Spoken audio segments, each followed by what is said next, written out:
우리 찬양해 주신 분들, 우리 고맙습니다. 우리 박수 한번 하실까요?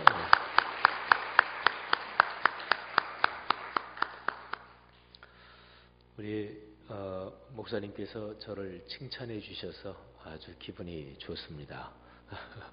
그리고 여러분들 교회 주보에 이 앞에 있는 거 부모와 함께하는 믿음 여행 이거 있죠? 제가 이거는 거의 갑오 수준으로 간직하려고 그래요. 육 목사님이 저를 칭찬을 굉장히 해주셔서 목사들이 하는 얘기가 거짓말 아니라는 거 알죠? 제가 아이가 셋인데요. 이제 거의 연년생입니다. 큰 아이가 85년생, 둘째가 86년생, 그리고 막내가 88년생입니다. 또 농담 한마디 하자면, 아니 지 목사님이 저렇게 젊어 보이는데 큰애가 85년생이면 20에 결혼했나, 이런 즐거운 착각도 하면서, 어쨌든 아이가 셋인데 위로 둘은 아들이고요. 그리고 막내가 딸입니다. 제가 독일에 처음에 유학 갔을 때가 89년입니다. 그러니까 큰 아이는 이제 만으로 하면은 그때가 5살, 4살 지나고, 보통 우리 나이로 6살 이렇게 됐죠. 저희 애들은 다 이제 한국에서 태어났고요. 그리고 이제 독일에서 제가 몇 년 유학하는 중에 독일에서 유치원 다녔고, 그리고 독일에서 초등학교 큰 아이가 3학년까지 다니다가 이제 한국으로 들어왔죠. 근데 독일에서 유학할 때 저희 집안에서 있었던 일을 하나 말씀을 드리겠습니다. 대개 이제 목회자 가정뿐 아니라 예수 믿는 가정에서 식사할 때 아이들이 이제 가족이 돌아가면서 식사 기도 같은 거 많이 하잖아요. 조그만 아이들도. 저희 집도 이제 제가 유학 중이었으니까 낮에는 이제 학교 가고, 또 독일의 학생 식당을 멘자라고 그래요.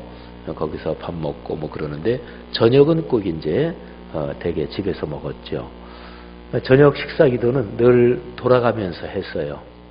저 집사람 그리고 아이들 1, 2, 3 쭉 돌아가면서 이제 당번이 있었죠. 근데 어느 날 저녁 식탁에 둘러앉았습니다. 식탁이 이렇게 동그란 식탁인데요. 거기에 이제 집사람 또 올망졸망한 조그만 아이들이 둘러앉았습니다.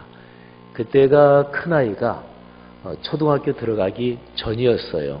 그러니까 우리나라로 말하면 7살, 그리고 연년생이니까 7살, 6살, 그리고 이제 5살, 4살 반 조금 더 지난 애들 셋이 둘러앉았죠.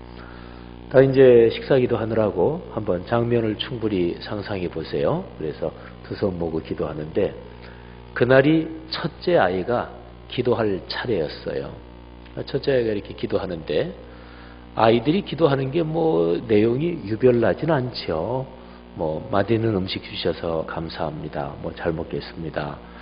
엄마 아빠 건강하게 해주세요. 우리 가족 모두 건강하게 해주세요. 대개 그 정도 기도잖아요. 그리고 또 이제 제가 유학할 때니까 아이들이 기도할 때 그런 기도를 종종 많이 했어요. 우리 아빠 공부 빨리 끝나고 한국 가게 해주세요. 이런 기도했고, 또 한국에 자기들 친할아버지, 친할머니, 또 외할아버지, 외할머니 계시니까 할머니, 할아버지 건강하게 해주세요. 그런 건 저나 집사람이 기도할 때마다 늘 기도하니까. 애들이 식사 기도하는 게 유별난 게 없을 테고 대강 그 정도 내용인데, 근데 그날 저녁에 저희 큰애가 무슨 역사에 길이 남을 위대한 기도를 하려고 했는지 그의 속은 모르겠지만은 이 아이가 기도하다가 말문이 막혔어요. 우물쭈물하는 거예요. 전부 다 이제 두 손 이렇게 하고 눈 감고 있죠. 근데 큰 아이가 기도하다가 말문이 막혀서 우물쭈물하는 거예요. 근데 둘째 녀석이 그 옆에 있다가 이 형아가 기도하다가 말문이 막혀서 우물쭈물하고 기도하다가 쉬니까 둘째 녀석이 다 눈 감고 이렇게 있으면서 그러는 거예요. 형아, 쉬지 말고 기도하라 그랬잖아. 근데 이거는 우리 둘째 아이가 농담하려고 한 게 아니에요. 그러니까 그 아이는 진짜로 목사 자제라서가 아니라 보통 집사님이나 어릴 때 태어날 때부터 신앙 가진 아이들은 이제 유치원 때부터 뭐 갓난해부터 교회 안에서 자라잖아요, 그죠? 또 엄마 아빠가 새벽기도 나올 때는 아이들 뭐 이렇게 업고 나오고 그러는 것도 있죠. 옛날에 많이 그랬죠. 그래서 모태 신앙인 아이들은 엄마 이제 업혀서 교회 나와서 엄마 새벽기도 할 때 목사님 설교 듣다가 자다가 또 엄마 막 기도하는데 그냥 옆에서 엄마 무릎 빼고 자고 그렇게 자란 아이들이 참 커다란 축복인 거죠. 어쨌든 어릴 때부터 교회에서 자라는 아이들은 성경 지식이 그 아이들이 생각보다 굉장히 많은 겁니다. 그래서 교회에서 유치부나 교회 학교에서 애들이 막 장난치잖아요. 애들은 그러면서도 다 들어요. 어쨌든 둘째 아이가 형아 쉬지 말고 기도하라 그랬잖아. 그러니까 이 큰 녀석은 또 굉장히 더 당황하는 거예요. 자기도 그 말씀 알죠. 워낙 유명한 말씀이니까. 성경에 쉬지 말고 기도하라 그랬는데 내가 기도하다가 쉬었구나. 하여튼 저희 가정에서 있었던 아주 일입니다. 애들 기르다 보면 어떤 특별한 사건 같은 거 재밌기도 하고 또 뭐 작은 사고 같은 거 그런 게 이제 머릿속에 오래 남는 거 있잖아요. 연년생 새 아이를 기르면서 이런저런 여러 가지 에피소드가 많았는데 이게 참 마음속에 깊이 기억이 납니다. 저희 둘째 아이가 저 형아가 기도하다가 쉬는데 내가 농담 하나 해야 되겠다 그런 건 아니겠죠. 저희 둘째 아이는 데살로니가서에 있는 그 말씀을 글자 그대로 쉬지 않고 기도한다. 기도하다가 중단하지 않는다. 이런 거죠. 어린아이의 순수한 마음이죠. 그죠? 저는 이제 목사니까요. 66권 성서의 말씀, 이 성경 말씀을 읽으면서 이 성서의 말씀이 언제나 다 명확하지는 않아요. 이거는 어떨 때는 해석이 필요한 부분이 꽤 많고 또 어떤 구절은 이렇게도 해석할 수 있고 또 상당히 다르게도 해석할 수 있고 성경은 그런 내용도 많이 있습니다. 그리고 기록된 것 자체로만 보면 구약에 이런 내용이 나오는데 신약에 이런 내용 이건 서로가 이상하게 안 맞네. 기록된 문자로만 보면은 그런 것들도 종종 있기도 해요. 성경이 사실은 쉬운 책은 아니죠. 그런데 아주 중요한 사실이 있습니다. 성경 말씀, 성서의 말씀을 대할 때 제일 기본적인 자세가 있어요. 그거는 어린아이 같은 자세로 성서의 말씀을 대하는 거예요. 성경의 말씀을 대하고 이 성경 말씀이 우리의 생활 속에서 인격 속에서 일상에서 살아 움직이면서 우리에게 복이 되는 거 말이죠. 여기에는 사실은 유별난 신학 지식이 필요한 것은 아닙니다.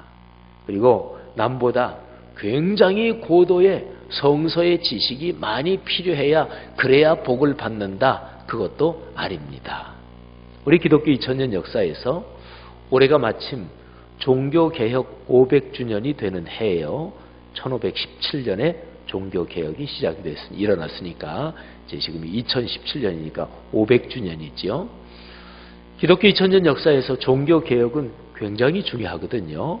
근데 종교개혁, 그때의 우리 신앙의 선배들이 이야기한 가장 기본적인 성경 해석의 원리 중에 하나가 이런 겁니다. 성서의 말씀은 스스로를 해석한다. 이런 원리예요. 이걸 좀 쉽게 설명하면 아까 제가 얘기한 그거예요. 성경의 말씀은 우린 다 한국 사람이잖아요. 그래서 한국어 성경을 들고 있잖아요. 그죠? 그러니까 이 한글로 번역된 이 성서의 말씀을 어린아이 같이 순수한 마음으로 그렇게 대하면 이 성서의 말씀은 우리의 삶 속에서 다 살아 움직이고 역사하고 우리에게 복이 됩니다.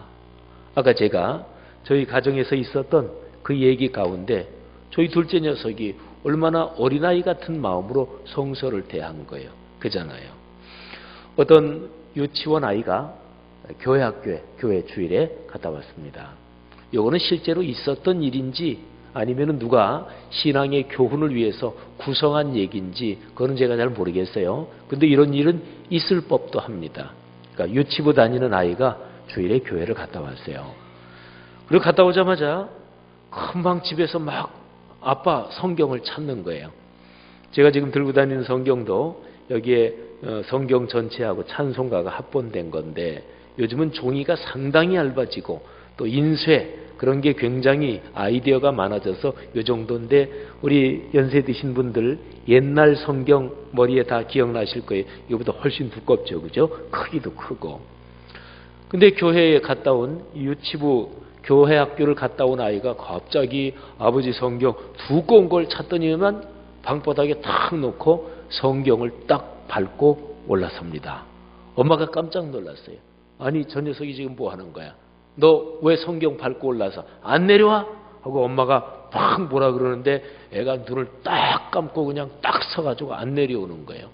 이 아이가 교회에서 무슨 얘기를 들었길래 집에 오자마자 성경책을 가지고 그 위에 발로 밟고 올라가서 엄마가 혼을 내는데도 안 내려올까요? 그 아이가 교회에서 들었던 내용을 짐작 좀 하시겠습니까? 말씀 위에 굳게 서라. 말씀 위에 굳게 서라. 이거는 비유적인 표현이죠. 그죠? 말씀을 내 인생의 가치가 되게 해라. 말씀에 순종해라. 그건데 그런데 아마 교회학교 선생님이 그거를 좀 쉽게 풀어서 가르치지 못했던 모양이죠. 그래서 말씀 위에 굳게 서라. 그러니까 이 어린아이의 머릿속에 말씀 그러면 두꺼운 아빠 성경책이 생각났고 그 위에 굳게 서라 그랬으니까 애들로서는 아주 단순하잖아요. 그래서 집에 오자마자 아빠 성경책 찾아가지고 딱 밟고 올라선 거예요. 엄마가 혼내는데도 환란이 와도 시험이 와도 흔들리지 않고 굳게 성경책에 서 있는 이거는 뭐 실제로 일어났던 일인지는 모르겠지만 뭐 충분히 가능한 얘기겠죠. 근데 그게 중요합니다. 제가 목사로 쭉 살아오면서 또 저도 신학 공부하고 어떤 목회자나 다 성경 해석에 대한 걸 공부하고 그러잖아요. 근데 요즘도 목사이기 이전에 한 사람의 그리스도인으로서 매일 말씀을 읽고 묵상하고 그렇게 살려고 끊임없이 훈련하고 애쓰죠. 근데 제일 중요한 건 그런 거예요. 하나님의 말씀을 어린아이 같은 마음으로 대하는 거죠. 우리 주 예수님도 그런 말씀하셨잖아요. 너희가 하나님 나라를 어린아이처럼 받들지 않으면 하나님 나라에 들어가지 못한다. 이런 얘기도 하셨습니다. 사랑하는 여러분, 하나님의 말씀을 늘 더 사랑하고 특별히 성서의 말씀을 대할 때 어린아이 같은 순수한 마음으로 대하는 그런 축복이 있기를 바랍니다. 자, 성서의 말씀이 우리의 삶에서 살아 움직이고 작동하려면 꼭 필요한 게 있습니다. 그거는 말씀을 묵상해야 합니다. 성경의 말씀을 그저 어떤 문서의 하나로 보고 지식만 얻으려고 하면 이 성경 말씀이 우리의 삶 속에서 역사하지 않습니다. 그러니까 이 66권 성서의 말씀을 하나님의 진리의 말씀을 우리가 대하는 근본 목표가 있어요. 내 삶이 이 말씀에 따라 변하게 하옵소서. 어제 제가 드린 설교 말씀에서 맨 끄트머리 내용을 한번 잠깐 떠올려 보시겠어요? 네, 표정을 보니까 목사님 어제 일을 언제 지금까지 기억합니까? 이러신 분이 계신데 그런 분한테 목사들은 고맙기는 해요. 그래야 이제 옛날에 했던 거 마음 놓고 또 하고 제가 한 7년 전인가요? 지금도 그게 기억이 나는데 독일 프랑크푸르트에 제가 집회를 갔어요. 근데 그 교회 제가 7년 전에 집회 갈 때 7년 전까지는 안 되네요. 한 5년 전이네요. 근데 5년 전에 집회 가기 그 전에 그러니까 8년 전이죠. 3년 전에 제가 그 교회에서 집회를 한번 했던 적이 있어요. 근데 어쨌든 제가 이제 집회를 첫날 설교를 하는데 근데 거기 어떤 한 40 정도 되신 분 같아요. 30 후반? 아니 40 정도. 근데 집사님인데 예배 끝나고 이제 나와서 저랑 인사하고 잠깐 얘기하면서 이런 얘기를 하는 거예요. 아유, 목사님이 3년 전에 집회 오셨을 때 그때도 똑같은 본문 가지고 설교하셨는데요. 이런 얘기를 하는 거예요. 가슴이 덜컹했죠. 그러니까 그 집사님은 설교를 들으면 여기다가 정확하게 메모를 해놓는 분이에요. 몇 월, 며칠, 설교 제목 뭐 이런 걸 메모해요. 그런 사람이 목사로서는 제일 무섭습니다. 근데 그런 얘기를 하는 거예요. 목사님 3년 전에 그때도 똑같은 본문으로 설교를 하셨는데 가슴이 덜컹했는데 그 다음 나오는 말이 근데 목사님 그때의 그 성경 말씀을 해석한 거하고는 이번은 또 상당히 다른 각도로 참 또 새로운 은혜가 됐습니다. 그래서 제가 가슴을 쓸어내렸습니다. 근데 저는 성경 본문 똑같은 거 가지고 늘 묵상하다가 또 말씀 전하니까 상관은 없기는 하지만 어쨌든 어제 설교 끄트머리에 제가 드린 말씀 기억 안 나시면 괜찮아요. 지금 제가 또 말씀드릴 거니까 하나님의 거룩한 말씀이 우리의 삶에 복이 되려면 두 가지 단어를 기억해야 합니다. 하나가 말씀 그리고 하나가 삶, 우리의 생활이 있죠. 기독교 신앙은 하나님의 말씀이 이 생활, 삶의 현장하고 연결되는 게 기독교 신앙입니다. 말씀하고 삶, 이 두 개가 거리가 멀수록 신앙이 이게 문제가 있는 거예요. 말씀하고 삶이 거리가 가까울수록 그게 신앙이 성숙하다, 이제 그런 거죠. 근데 말씀하고 삶하고 어떻게 하면 서로 연결이 될까요? 어떻게 하면 이게 두 개가 서로도 가까워질까요?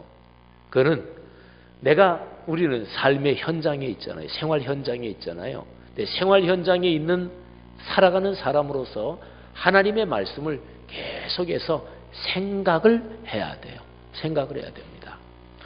제가 이제 군 생활을 할 때 연애를 했거든요. 그래서 같은 교회 다니는 1년 후배 여학생하고 연애를 해서 이제 군대에 있을 때 서로가 편지를 주고받았습니다. 그때는 휴대폰이나 이런 거 없던 시절이잖아요. 그래서 편지를 제가 하나 써서 보내면 그러면 그 아가씨가 받고 또 답장을 써서 보내면 그러면 되게 이제 일주일이 걸리죠. 편지가 3, 4일 가는데 3, 4일 오는데 3, 4일 그러니까. 그래서 이제 편지를 받으면 그 편지 보고서 이제 또 답장을 쓰고 그러지요. 근데 연애할 때 상대방에게서 받은 편지를 한 번 읽고 휴지통에 던져버리는 사람은 없습니다. 그거는 연애하는 거 아니죠. 그죠? 편지를 받으면 읽고 또 읽고 생각하고 또 생각하고 그러죠. 사실은 세상에 있는 모든 문서들 중에서 연애 편지만큼 별 시잘데없는 게 없어요. 그래서 그 내용은 다 똑같습니다. 그거는 저 달을 보니까 당신 얼굴이 보인다느니 생각나니 새빨간 거짓말이고 연애 편지처럼 다 일률적으로 똑같은 게 없어요. 그런데도 당사자들은 절대로 그렇지 않죠. 저도 연애할 때 그 편지 주고받던 거, 그래서 편지를 받으면 읽어보고 그 다음에 여기에 주머니에 넣었다가 밤에 보초 나갈 때 휘영청 달 밝은 밤에 탄약고 보초를 쓰면서 그거 꺼내서 또 보고 그러잖아요. 그 편지를 읽으면서 여기 무슨 내용일까? 혹시나 걱정하시는 분들을 위해서 말씀드리면 그때 연애하던 아가씨가 지금 제 집사람이에요. 근데 그거를 보면서 이게 무슨 말일까? 지난번 휴가 갔을 때 왜 오빠 그렇게 손만 잡았느냐고 뽀뽀도 좀 해주죠. 그 얘기를 이렇게 쓴 건 아닐까? 별별 상상을 다 하면서 편지를 읽잖아요. 생각을 하는 거죠. 그러면서 애정이 깊어지는 거죠. 그러면서 감정이 서로가 깊이 연결되는 거죠. 말씀을 묵상한다고 할 때 이 묵상이란 단어를 보통 단어로 바꾸면 생각한다는 거예요. 여러분, 내가 하루 생활할 때 가장 많이 누가 생각이 납니까? 그 사람이 내가 가장 사랑하는 사람이에요. 여기에 할머니, 할아버지들 계시지요. 저는 아직까지 아이가 셋인데 아직까지 하나도 결혼을 안 해서 이제 진짜 할아버지, 할머니 심정이 어떤지 전 몰라요. 근데 저희 교회 성도님들 중에서 제일 처음 할아버지 되고 제일 처음 할머니 된 사람들 보면 할아버지 할머니 되는 게 저런 거구나. 이런 걸 제가 알지요. 목회가 늘 사람을 대하는 그런 일이니까. 근데 할머니 할아버지 처음 되면 진짜로 사람들이 아주 바뀌어요. 사람이. 어떤 의사하시는 장로님 계신데 말수가 굉장히 적은 분이에요. 아주 점잖고. 근데 첫 손자를 보더니, 큰딸이 결혼해서 첫 손자를 보더니 얼굴이 그냥 싱글벙글하고 얼굴이 바뀌었어요. 그리고 대개 첫 번째로 할아버지 할머니 되신 분들은 그분들한테 커피 얻어 마시고 그분들한테 식사 한 끼 얻어 먹는 거는 아주 간단합니다. 그러니까 만나면 그 손자에게 물어보면 돼요. 그 사람들은 지금 자랑하고 싶어 죽겠는데 뭐 조금만 이렇게 찌르면 금방 우리 손자가 말이지 그러면서 금방 휴대폰 꺼내가지고 누가 이거 보여달라 그랬나? 근데 얘기만 하면 그냥 꺼내서 득달같이 보여주고 어쩌고 그럽니다. 여러분 할아버지 할머니들은 손자 손녀가 계속 머리에 떠오를 거 아니겠어요, 그죠? 우리 목사님 네 분 어제 식사하면서 얘기 들으니까 그 저쪽 네팔로 간 마야 그 아이가 떠올라서 막 울기도 하고 그러셨다 그러는데 여러분이 너무너무 아름다운 경치를 볼 때 제일 먼저 누가 떠오르십니까? 그 사람이 여러분이 사랑하는 사람입니다. 여러분이 굉장히 맛있는 음식을 잡수실 때 누가 먼저 생각이 나십니까? 그 사람이 바로 여러분의 마음 안에 있는 소중한 사람입니다. 참고로 이런 얘기는 혹시라도 우리 용 목사님 또 사모님이나 나중에 혹시 저희 집사람이랑 같이 만날 기회 있을 때 꼭 좀 저희 집사람한테 해줬으면 하는 의미로 말씀도 드립니다마는 아까 저녁 식사 대접을 받고 그리고 나오면서 목사님 여기 참 맛있네요 음식이. 제가 육 목사님께 그러면서 집사람이랑 한번 와서 먹어야 되겠어요. 제가 그 얘기했죠 목사님. 부탁드립니다. 나중에 집사람이랑 혹시 만날 때. 여러분 누구를 가장 많이 생각하십니까? 하루 생활하면서 어떤 생각이 제일 많이 나십니까? 이렇게 질문을 바꿔볼까요?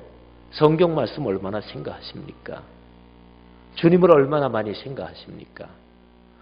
사실은 솔직히 얘기해서 내 손자가 생각난다 또는 요즘 내가 사업 한참 중요한 기간인데 내 사업 그거 생각난다 또는 누구한테 당했는데 그것 때문에 막 잠이 안 오고 당한 거 억울해서 약 올라서 그거 생각한다. 이건 다 본능에 해당하는 부분이고 자기 이해관계에 깊이 얽힌 거잖아요.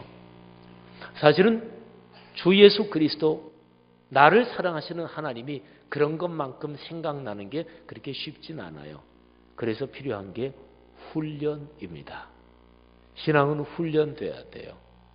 그래서 훈련 중에서 가장 중요한 훈련이 말씀을 묵상하는 훈련이에요. 그러니까 말씀을 자주 생각하는 거지요. 말씀을 내 머릿속에 가슴 속에 그리고 내 삶 속에서 계속해서 연결되게 하는 거죠. 그걸 가리켜서 말씀 묵상이라고 그래요.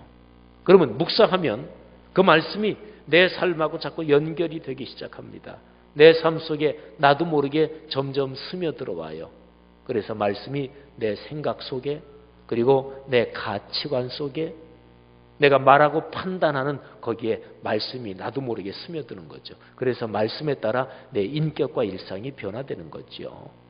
여러분, 제가 오늘 여러분들께 설교 본문으로 선택한 이 누가복음 10장 이 말씀은 예수님께서 말씀은 이렇게 묵상하는 거야 그렇게 가르쳐 주신 구절입니다. 제가 목회하면서 어떤 목사님이건 간에 성서의 말씀을 강조 안 하는 목사님은 없을 것입니다. 근데 이제 저는 아주 유달리 그거를 굉장히 강조하거든요. 한 번은 어떤 목회자들 한 7, 8분하고 같이 만나서 이야기를 하는 중이었습니다. 근데 저는 이제 성결교단 목사인데 장로교 목사님도 계시고 또 감리교도 한두 분 계셨어요. 같이 이렇게 하는데 장로교 또 저쪽에 신학대학 어떤 교수님도 계시고 그랬는데 근데 장로교 목사님 한 분이 저한테 그런 얘기를 해요. 지 목사님은 꼭 장로교 목사님 같대요. 제가 물었어요. 아니 목사님 왜 그래요? 그랬더니 지 목사님은 성경 말씀을 그렇게 강조하는 걸 보니까 꼭 장로교 목사 같대. 근데 그 자리가 좀 편한 자리였어요. 그래서 제가 그랬어요. 그 목사님한테 용서하세요. 그냥 목사들끼리 같이 앉아서 하는 얘기니까. 장로교 목사들은 꼭 그게 문제라고. 성경이 다 지네 건 좋아한다고. 제가 그랬어요. 교파가 달라도 우리 예수를 믿는다. 신앙생활한다는 게 66권 성서의 말씀 이거를 최고의 기준으로 이걸 가장 높은 가치로 이게 신앙생활이 있잖아요. 여기에서 모든 좋은 게 다 나오는 거예요. 여기에서 하나님께서 우리에게 주시려는 온갖 좋은 선물이 여기에서 다 나오는 거지요. 그러려면 뭐를 해야 된다고요? 말씀을 묵상해야 됩니다. 저는 언젠가는 누가복음 여기 오늘 읽은 이 본문은 아주 유명한 본문이에요. 여기에 선한 사마리아 사람 이야기가 나오잖아요. 굉장히 유명한 본문이죠. 근데 언젠가는 이거를 가만히 읽고 묵상하다가 야, 예수님이 여기에서 말씀을 묵상하는 방법을 가르쳐 주셨구나. 제가 그거를 발견하고 또 그러면서 이 말씀을 더 깊이 연구하게 되고 그러면서 크게 은혜를 받았어요. 제가 오늘 여기에서 예수님께서 가르쳐 주신 말씀 묵상의 방법을 여러분들에게 전해드릴 테니까 잘 듣고 은혜가 되시기를 주의 이름으로 축복합니다. 자, 어떤 율법 교사가 예수님한테 찾아옵니다. 율법 교사가 예수님한테 찾아와서 이제 질문을 하는 거예요. 근데 질문하는데 이런 질문입니다. 제가 무엇을 해야 영생을 얻겠습니까? 하고 질문을 해요. 율법 교사는 요즘 말로 말하면 이 성서에 대해서 박사학위를 받은 사람이다. 이렇게 말할 수가 있겠죠. 역시 율법 교사는 다릅니다. 왜냐하면 이 성서의 말씀 66권에서 제일 핵심적인 질문을 딱 하나 던지는 거예요. 제가 대학원에서 한참 강의할 때 학생들을 가르쳐 보면 질문하는 것을 보면 그 학생들이 얼마나 공부했는지 그걸 알 수가 있습니다. 그러니까 질문하는 걸 보면 얼마나 공부를 많이 했는지 해왔는지 또는 얼마나 지금 공부하는 이 과목을 정확하게 이해하고 있는지 그걸 알 수가 있죠. 질문하는 걸 보면 실력을 알 수가 있어요. 근데 율법교사는 역시 율법의 선생답게 질문이 정확합니다. 제일 중요한 걸 질문합니다. 뭐가 제일 중요할까요? 생명의 문제. 우리가 사는 세상살이, 이 인생살이 보통 사회구조에서도 생명의 문제가 제일 중요해요. 사건, 사고 일어나잖아요. 그러면 어떤 사건, 어떤 사고가 큰 사건이고 큰 사고일까요? 그건 간단합니다. 사망자 숫자 보는 거예요. 사망자가 많다. 그러면 큰 사건인 거죠. 생명과 연관된 거죠. 여기에서 율법교사는 생명의 문제를 질문하는데 생명의 문제도 중요한데 영원한 생명, 영생에 대해서 질문하잖아요. 그죠? 아주 대단한 실력이 있는 사람이죠. 오늘 여기에서 율법교사가 예수님을 시험하기 위해서 꼬투리 잡기 위해서 예수님한테 사실은 질문한 거예요. 그런데 그거는 그냥 잠깐 잊어버리셔요. 오늘 제한된 설교 시간에서 제가 오늘 읽은 본문을 다 설명드릴 시간도 없는데 근데 다만 말씀 묵상에 대해서 제가 초점을 맞추어서 설명하니까 이 율법교사가 예수님을 꼬투리 잡기 위해서 걸고 넘어지기 위해서 왔다. 그거는 잠시 잊어버리시자고요. 어쨌든 역시 성경 말씀, 하나님의 말씀에 대해서 실력 있는 사람이다. 정확하게 요점을 찌르잖아요. 영생에 대해서 제가 묻습니다. 어떻게 하면 영생을 얻을 수 있습니까? 이렇게 질문하죠. 자, 근데 중요한 게 있습니다. 예수님께서 율법 교사의 질문에 대해서 금방 대답을 해주지 않습니다. 예수님이 다음과 같이 대답해 주시지 않습니다. 그래, 네가 번지수 하나는 진짜 잘 찾았구나. 영생에 대해서라면 나보다 더 정확하게 대답해 줄 사람이 없다. 내가 정답을 말해주마. 예수님께서 이렇게 말씀하지 않으셨습니다. 이게 중요합니다. 예수님이 만일에 직접 정답을 말씀해 주셨다면 그거를 가리켜서 저자직강이라고 합니다. 왜? 예수님은 말씀하셨죠. 내가 곧 길이요 진리요 생명이다. 지금 이 율법교사가 생명의 문제, 영생의 문제를 질문하니까 예수님이 만일에 답을 직접 말씀해 주셨다면 그야말로 저자직강이 되는 거죠. 근데 예수님은 답을 직접 말씀해 주지 않습니다. 예수님은 오히려 율법교사한테 되묻습니다. 도로 질문을 하십니다. 그게 26절이에요. 한번 같이 볼까요? 자, 26절. 다 같이 한 번 더 읽죠. 시작. 예수께서 이르시되 율법에 무엇이라 기록되었으며 내가 어떻게 읽느냐. 아멘. 여기서 율법, 이건 하나님의 말씀을 얘기하죠.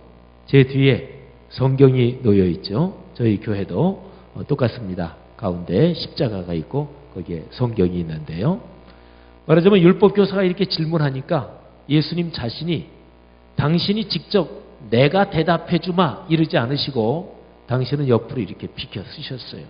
비켜 쓰시고 성경 말씀, 율법 그쪽으로 시선을 돌리게 했습니다. 율법에, 성경 말씀에 뭐라고 기록되어 있고 내가 어떻게 읽느냐. 이거 굉장히 중요한 거거든요. 누가 질문할 때 저 같은 목회자들은 성도들이 무슨 질문을 하면 100% 다 대답을 해줘야 된다. 이런 강박관념에 사로잡힐 때가 많습니다. 근데 제가 한 30 중반인가? 그때 어떤 선배 목사님한테 잠깐 지나가면서 들은 얘기인데 그게 제 머릿속에 아주 깊이 박혀 있는 그런 내용이 하나 있습니다. 그때 당시에 그분이 저보다 한 20여 년 더 위니까 거의 한 세대 윗분이 있지요. 근데 그 선배 목사님이 이런 얘기를 꼭 저한테 두고 하신 얘기도 아니에요. 그냥 후배 목회자들 여러 명하고 있는데 거기서 한마디 던지신 얘기예요. 이런 내용입니다. 아유, 요즘 젊은 목회자들은 어쩌면 그렇게 지식이 많은지 모르겠다고. 근데 내가 보기에 모든 거를 목사가 다 대답해줘야 된다? 이러면 그런 목회가 피곤해지고 결코 그럴 수도 없고. 근데 그게 제 머릿속에 꽉 박혔어요. 그러니까 여러분들이 목회자에게 질문할 때 목회자가 모든 걸 다 아는 건 아니잖아요. 그죠? 목회자가 이런 대답을 할 수 있으면 참 좋은 겁니다. 어떤 집사님이 물어보는데 집사님 제가 잘 모르겠는데 제가 성경 찾아보고 그리고 제가 다음 주일에 가르쳐 드릴게요. 이거 좋은 거죠. 성경 말씀이 제일 최고의 표준입니다. 이게 제일 최고의 가치라고요. 그런데요, 예수 그리스도는 삼위일체 안에서 하나님 자신이시잖아요. 성서의 말씀은 예수 그리스도의 말씀이고 삼위일체 하나님의 말씀이잖아요. 그러면 예수 그리스도는 사람 몸을 입고 이 땅에 계셨지만 이 성서의 말씀은 그분의 뜻이고 그분의 말씀이니까 이 기록된 말씀을 사실은 그분은 보지 않으셔도 괜찮고 이 뜻이 뭔지 그분은 다 깊이에서부터 다 알고 계시잖아요. 그런데도 하나님, 성자 하나님이신 예수 그리스도 그 하나님 자신도 우리처럼 사람 몸을 입고 계셨을 때는 기록된 말씀에 순종하셨습니다. 이 점이 아주 중요합니다. 율법교사가 묻죠. 어떻게 하면 영생을 얻겠습니까? 예수님은 기록된 말씀으로 시선을 돌리게 하십니다. 자신은 질문에서 대상에서 옆으로 겸손하게 비켜 쓰시고 성경 말씀에 뭐라고 기록되었느냐? 내가 어떻게 읽느냐? 신앙생활을 어떻게 하면 될까요? 원론적으로 말하면 간단합니다. 성서의 말씀대로 하면 됩니다. 그리스도인은 인생길을 어떻게 걸어가면 될까요? 간단합니다. 성서의 말씀대로 걸어가면 되는 거죠. 교회는 어떻게 사역을 해야 되고 교회는 어떤 곳이어야 하고 교회 공동체는 마땅히 어떤 일을 추구하고 어디에 중점을 두어야 되는 것일까요? 그것도 간단합니다. 66권 성서의 말씀, 그 가르침대로 하면 됩니다. 그래서요, 교회에서 가장 중요한 것은 바로 66권 성서의 말씀, 이 말씀을 듣고 읽고 묵상하고 경청하고 공부하고 그리고 거기에서 깨닫고 그대로 사는 것입니다. 성도 여러분들이요, 여러분들이 걸어가는 인생길에서 66권 성서의 말씀이 그런 놀라운 복이 되기를 주의 이름으로 축복합니다. 자, 봅시다. 예수님께서 그렇게 말씀하셨어요. 당신 자신이 대답하지 않으시고 성서의 말씀으로 시선을 돌리게 하셨는데, 그런데 예수님이 율법교사한테 도로 질문하신 26절에 보면 질문이 두 개가 있습니다. 한번 보실까요? 26절 제가 읽습니다. 한번 여러분들이 찾아보십시오. 예수님이 두 가지를 질문하세요. 예수께서 이르시되 율법에 무엇이라 기록되었으며 내가 어떻게 읽느냐. 자, 두 가지가 뭘까요? 첫째 질문이 뭐예요? 무엇이라 기록되었느냐. 두 번째 질문이 뭔가요? 내가 어떻게 읽느냐. 두 번째 질문입니다. 이 두 가지 질문이 조금 달라요. 한번 생각해 보세요. 예수님이 되질문을 하셨는데, 첫째 성경 말씀 율법에 말씀에 뭐라고 기록되었느냐. 두 번째는 내가 어떻게 읽느냐. 자, 어떻게 다를까요? 뉘앙스가 좀 우선 머릿속에 좀 떠오르시는가 생각해 보세요. 뭐라고 써있지? 두 번째, 너는 어떻게 읽지? 조금 다르죠, 그죠? 자, 예를 들어서 제가 설명해 드리겠습니다. 목사님하고 한 교회 예수 믿는 분 한 대여섯 분이 앉아서 성경 공부를 하고 있었습니다. 근데 그 본문이 창세기에 나오는 아브라함 이야기를 가지고 성경 공부를 하고 있었어요. 성경 공부 이제 시작하면서 성경 본문을 펼쳐보기 전에 목사님이 예비적인 질문을 하셨습니다. 자, 제가 아브라함 얘기는 아주 유명한 얘기고 한데 한번 제가 질문을 하나 드려보겠습니다. 그러면서 교회 나온 지 얼마 안 되시는 분한테 먼저 질문합니다. 제가 한번 질문 던져볼게요. 이건 어느 유명한 얘기인데 아브라함이 100세 때 얻은 믿음의 아들이 누군가요? 하고 질문했는데 교회 나온 지 그렇게 얼마 안 되시는 분인데 금방 정답을 말씀하시는 거예요. 예, 이삭입니다. 아유, 맞았습니다. 아유, 되게 신앙생활 시작하신 지 얼마 안 되셨는데 잘 아시네요. 그러면서 목사님이 한 가지 질문을 더 하는 거예요. 아유, 그 아브라함 이야기 좀 읽어보셨습니까? 그랬더니 그분이 하시는 얘기가 예, 제가 사실은 교회 나온 지 얼마 되지 않았지만 저를 교회로 안내한 제 친구 집사가 신앙생활은 성경을 읽어야 된다. 그래서 제가 사실은 창세기부터 쭉 읽기 시작하는데 아브라함 이야기가 너무나 흥미진진해서 아주 깊이 자세하게 읽었다는 거예요. 그래서 목사님이 그분한테 질문 하나 더 합니다. 아유, 아까 아브라함이 100세 때 얻은 약속의 아들, 믿음의 아들이 이삭이다. 이렇게 정답을 말씀해 주셨는데 아브라함 이야기를 깊이 재미있게 읽으셨다니까 그러면 제가 한 가지 질문을 좀 더 드릴게요. 아브라함한테는 이삭이 참 중요한 아들이었죠.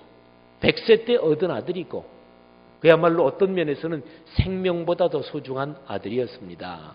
그런데 하나님께서 아브라함한테 내 아들 이삭을 번제로 제물로 나한테 바쳐라 말씀하셨고 아브라함은 사실은 제물로 아들을 바치려고 했습니다. 의미로 보면 바친 거나 다름이 없습니다. 자, 그러면 제가 묻는 질문이 이겁니다. 아브라함한테 이삭이 그토록 소중한 존재였는데 하나님이 바치라 그러니까 아브라함은 바쳤는데 우리 집사님한테 아브라함한테 이삭이 그렇게 소중한 존재였던 것처럼 집사님한테 그렇게 소중한 것이 무엇입니까? 그리고 소중한 거를 하나님이 만일에 바쳐라 이렇게 말씀하신다면 어떻게 하시겠습니까? 하고 질문을 했어요. 그분이 이제 좀 생각을 하는 거죠. 근데 이 질문은 첫 번째 질문보다는 많이 어려워요. 첫 번째 질문이 뭐였다고요? 아브라함이 100세 때 얻은 믿음의 아들이 누굽니까? 이름을 맞히는 문제였어요. 그분이 맞췄어요. 이삭입니다. 근데 두 번째 질문, 아브라함한테 이삭이 그토록 소중했는데 하나님이 바치라고 하니까 바쳤습니다. 그러면 당신에게 아브라함한테 이삭이 그랬던 것처럼 그렇게 제일 소중한 게 무엇입니까? 그리고 만일에 하나님이 그거를 바치라고 한다면 어떻게 반응을 하시겠습니까? 이게 두 번째 질문이에요. 첫 번째 질문하고 다르죠, 그죠? 첫 번째 질문은 성경 퀴즈 같은 거예요. 그러니까 율법에 무엇이라고 기록되었느냐, 바로 이거예요. 예수님이 두 가지 질문하신 것 중에서 첫 번째 질문이 그거예요. 성경에 뭐라고 써 있느냐? 아브라함이 100세 때 얻은 아들 이름이 성경에 뭐라고 써 있느냐? 이 질문이에요. 그건 어렵지 않아요. 성경 그냥 읽으면 나오니까. 근데 두 번째 질문, 이삭을 바치라고 할 때 바치라고 할 때 아브라함이 바쳤다. 그러면 당신에게 아브라함한테 그랬던 것처럼 당신에게 이삭처럼 소중한 것이 무엇입니까? 자녀일 수도 있고 사람일 수도 있고 물건일 수도 있고 내 집일 수도 있고 내 자존심일 수도 있고 내 재능일 수도 있고. 그런데 하나님이 만일에 그거를 바치라 그런다면 당신은 어떻게 하시겠습니까? 근데 요거는 성경에 안 써 있어요. 그죠? 성경에 써 있는 거를 근거로 해서 내가 나하고 연결시켜서 생각해 보는 거예요. 성경에 그렇게 써 있는데 이 성경 말씀이 나한테는 어떤 의미가 있느냐?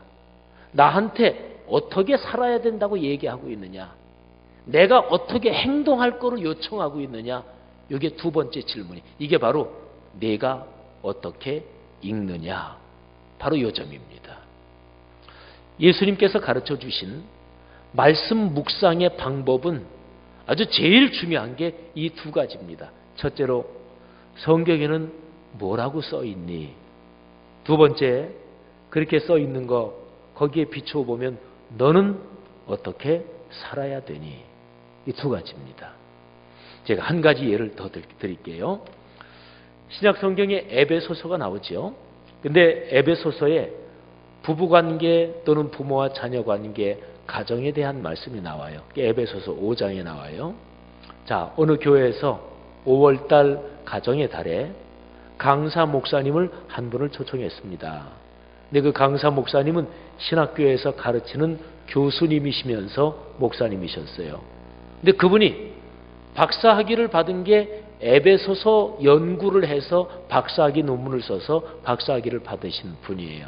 그래서 그분을 초청해서 그분이 이제 5월 가정의 달이니까 에베소서 5장에 있는 남편과 아내 이 가정 생활에 대해서 설교를 하셨습니다.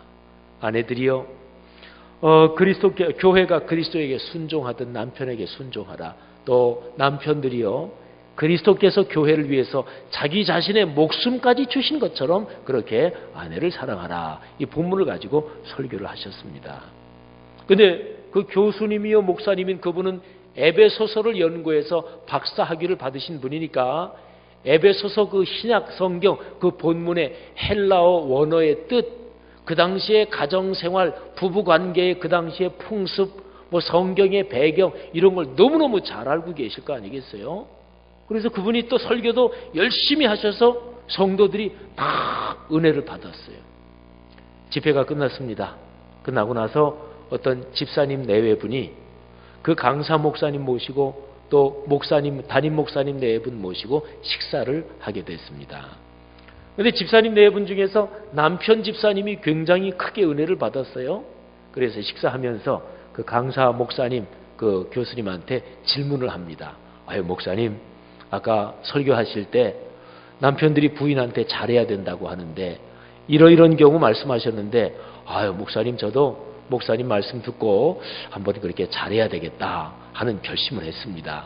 그러면서 이 남자 집사님이 하나 질문하는 거예요. 목사님, 그런데 아유, 우리가 저 남자로서 말이죠, 요런 경우에는 이게 부인한테 잘하려고 해도 아무래도 이게 잘 안 되는데 요런 경우에는 목사님은 사모님한테 어떻게 하십니까? 이렇게 질문을 했네요. 근데 이 목사님이 갑자기 말문이 막혔어요. 왜냐하면 최근에 그 비슷한 문제 때문에 사모님하고 싸웠는데 너무 대판 싸워서 그래서 도장을 찍어 말어 이런 대화까지 오고 갔어요. 도장을 찍어 말어 이거 전문 용어인데 이해하시는 분들이 계시는 것 같으네요. 목사도 뭐 와이프랑 싸울 수가 있죠. 그래서 목사가 부인하고 싸우면 대개가 목사가 지는 거 알고 계십니까? 근데 이유가 있어요. 목사가 지는 이유는 목사는 설교를 해야 되기 때문에 지는 경우가 많아요. 왜냐하면 설교해야 되는데 대개 목사님 사모님들이 앉는 자리가 각 교회마다 뭐 틀리지만 대개는 꽤 많은 경우가 목사님 사모님들은 요 제일 가운데에서 이쪽이나 저쪽 대개 거기에 잘 앉으십니다. 또 어떤 교회 목사님, 담임 목사님 사모님은 제일 앞에 내 남편이지만 주의 종이지 그리고 제일 앞에 앉아서 그냥 아주 사모하는 마음으로 이렇게 들으시는 분도 계십니다만은 대개는 요 가운데에서 이쪽이든 저쪽이든 제일 뒤쪽에 사모님들이 많이 앉아요. 근데 목사님 사모님 중에서 센스가 있는 분들은 내외간이 싸웠다 그러면 그날은 자기 남편 얼굴을 좀 눈이 마주치지 않게 하는 게 좋습니다. 그래서 앉은 키가 좀 큰 집사님 뒤에 이렇게 가려서 앉든지. 왜냐하면 내외간이 싸웠는데 그런데 화해를 하지 않은 채로 강단에 올라가면 목사가 뭐 부인하고 싸웠다고 강단에 올라가서 뭐 찌푸리고 설교를 하겠어요?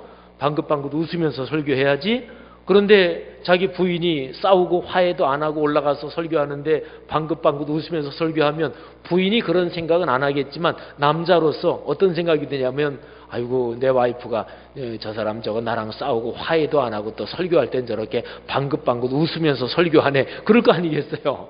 그래서 목사가 부인하고 이게 다투고 화해를 안 한 채로 이 설교 다녔으면 참 설교하기가 힘이 듭니다. 저 어쨌든 아까 얘기로 돌아가서 집사님은 순수한 마음으로 물어봤는데 그 강사 목사님이 갑자기 말문이 막혔어요. 최근에 사모님하고 대판 싸워가지고 아직 화해가 안 됐거든요. 여러분 제가 질문을 드립니다. 에베소서를 연구해서 박사학위를 받은 목사님이요 교수님인 그분이 에베소서의 본문을 가지고 은혜롭게 설교하는 거 요구하고 에베소서의 그 본문대로 자기가 자신의 부인하고 그렇게 사랑하며 존경하며 사는 거 요거 두 개 하고 어떤 게 더 쉬울까요? 설교하는 게 더 쉬워요. 그죠? 이거는 뭐 열정을 다하고 기도하면서 설교 물론 해야 되겠지만은 이거는 전달하는 거니까. 근데 내가 설교한 대로 내가 사는 거 이거는 훨씬 어렵습니다. 예수님이 두 가지를 말씀하셨어요. 율법 교사한테 첫째, 율법에 뭐라고 기록되었느냐. 이게 에베소서를 가지고 박사학위를 받은 그 교수 목사님으로 말하면 에베소서의 본문을 가지고 설교하고 전달하는 거예요. 근데 예수님이 또 한 가지 질문하셨죠. 내가 어떻게 읽느냐?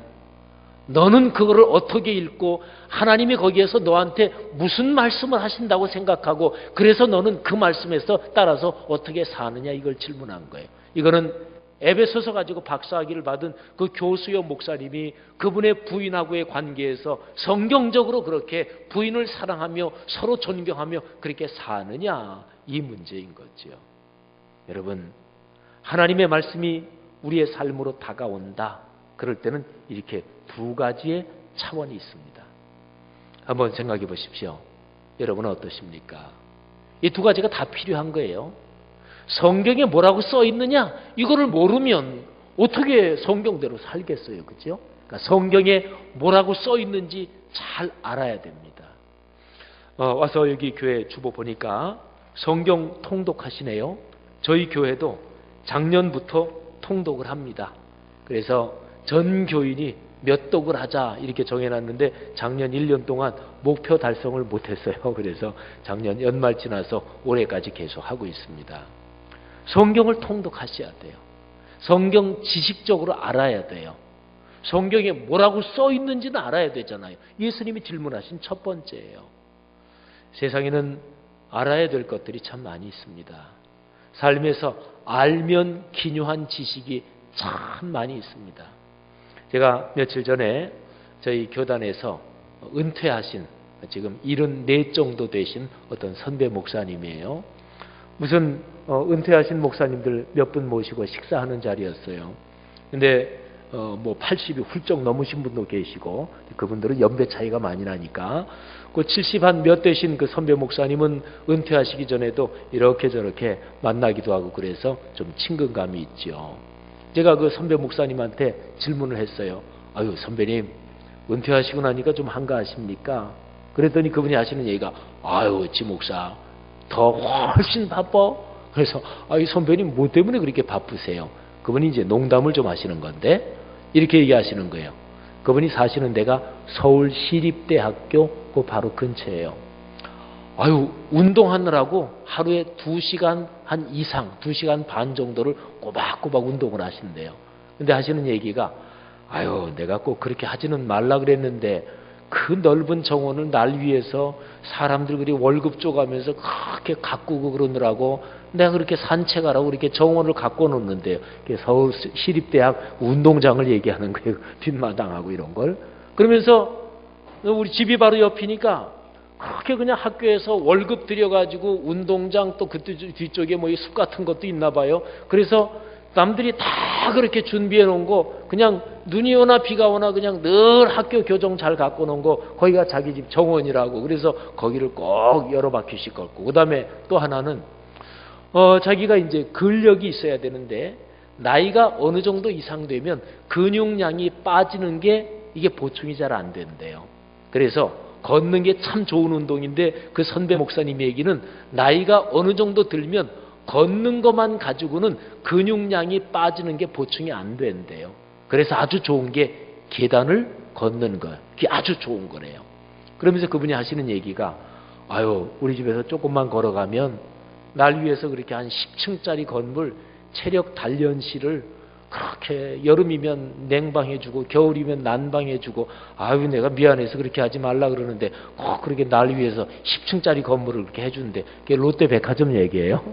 백화점. 그래서 그 선배 목사님이 백화점이 1층부터 10층인데 계단을 이제 올라간대 10층까지 천천히 내 다리 허벅지 근육 강화되지. 그리고 올라가고 엘리베이터 타고 1층으로 내려왔다가 다시 또 10층까지 올라가고 10번을 한대요.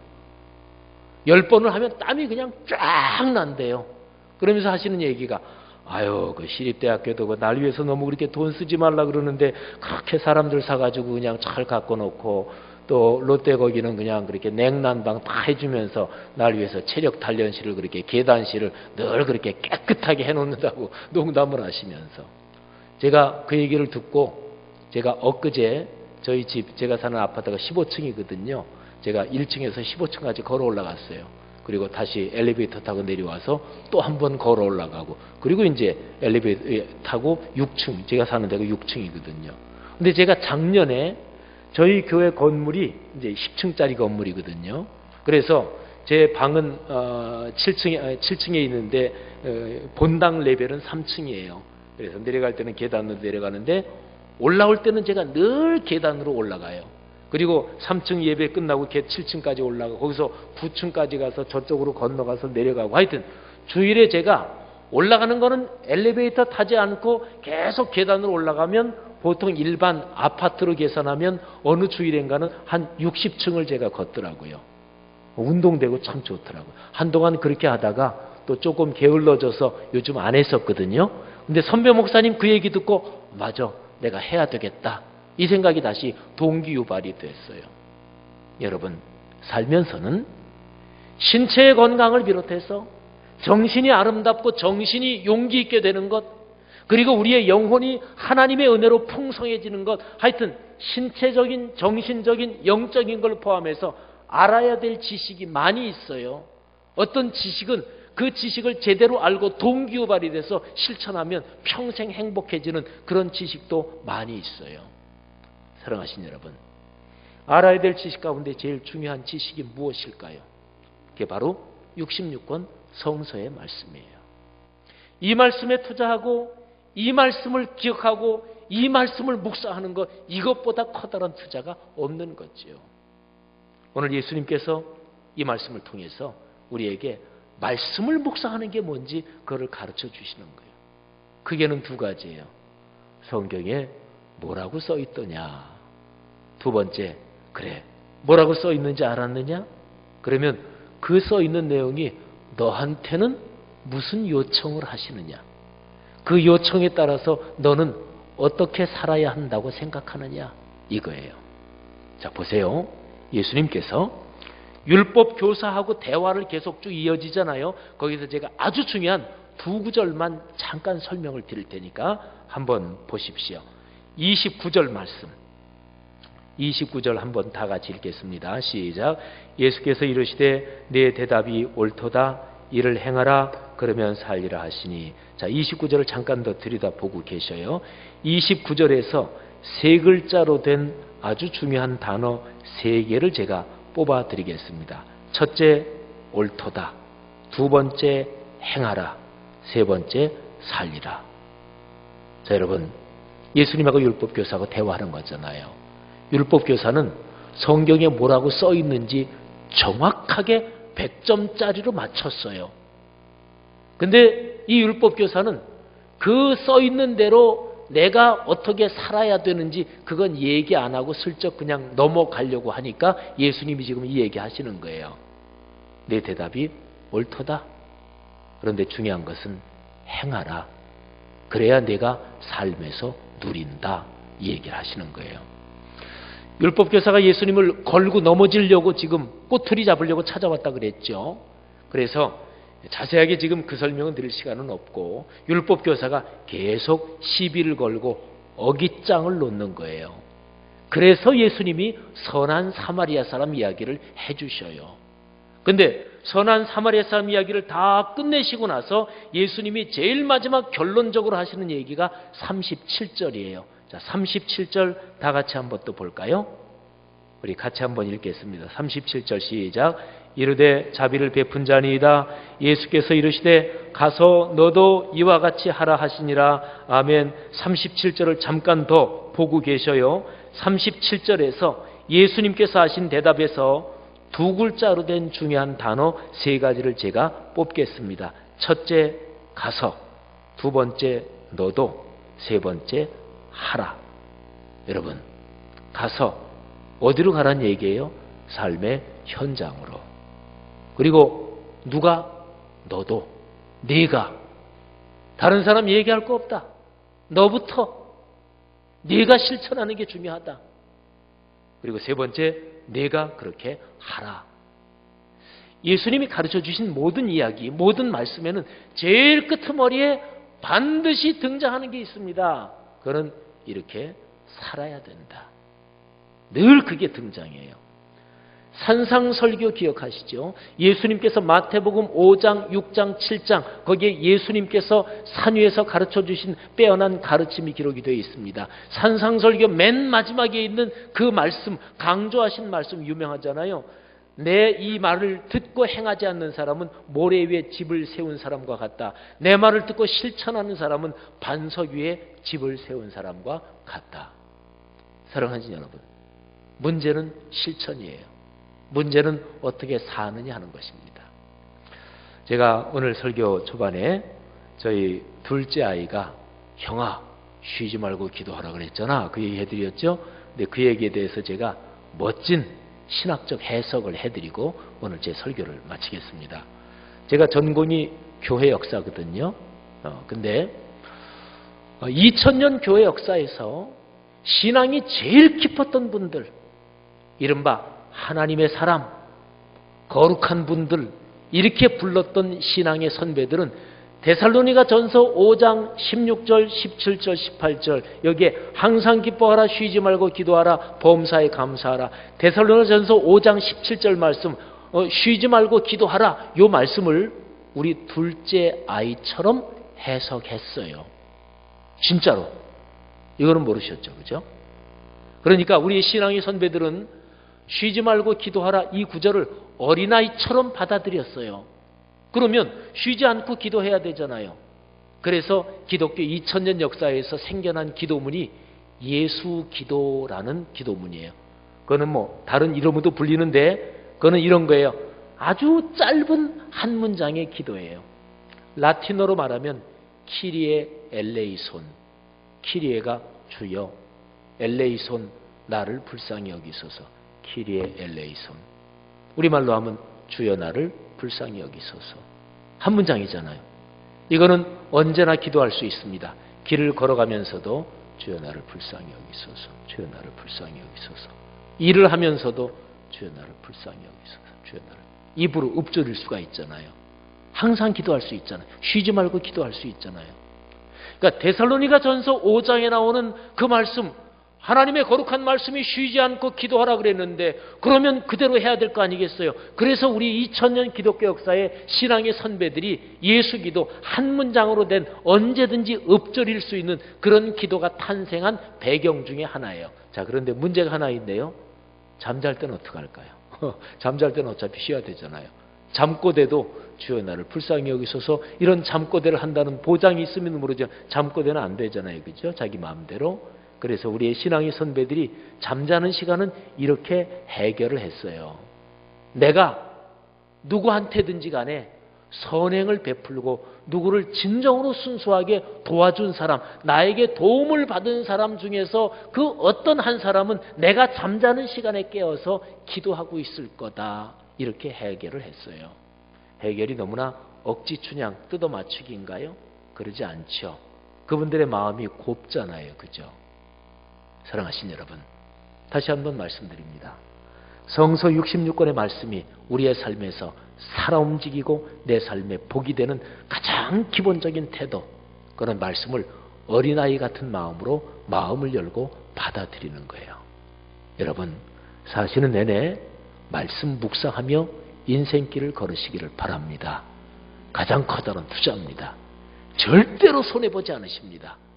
말씀 묵상으로 여러분의 사랑하는 아들, 딸, 손녀, 손자 가문 대대로 또 여러분이 섬기시는 이 귀하고 복된 교회 공동체가 그렇게 복을 얻으시기를 주의 이름으로 축복합니다. 기도하십시다. 이 시간에 들은 말씀 우리 가슴에 끌어안고 같이 고백하고 결단하는 기도 잠시 드리시겠습니다. 오늘 들으신 말씀에서 두 가지만 기억하십시오. 예수님께서 질문하신 두 가지. 첫째, 성경에 뭐라고 써 있느냐. 성경 읽으셔야 되고요. 공부하셔야 되고 또 주일에 선포되는 말씀에 귀 기울여 내 마음을 다 열어야 됩니다. 그 다음에 두 번째, 내가 어떻게 읽느냐. 성경에 써 있는 대로 너는 어떻게 살아야 된다고 생각하느냐. 너는 뭐를 실천하려고 오늘 말씀을 통해서 내게 다가온 주님의 요청은 무엇이냐. 이거를 생각하는 거죠. 오늘 말씀의 요청 붙들고 내게 다가온 도전이 그 어떤 것이든지 간에 오늘 설교 말씀을 통해서 내게 다가온 주님의 은혜 꼭 붙들고 이 시간에 다 같이 한번 합심해서 소리내서 주님 앞에 우리 마음을 고백하겠습니다.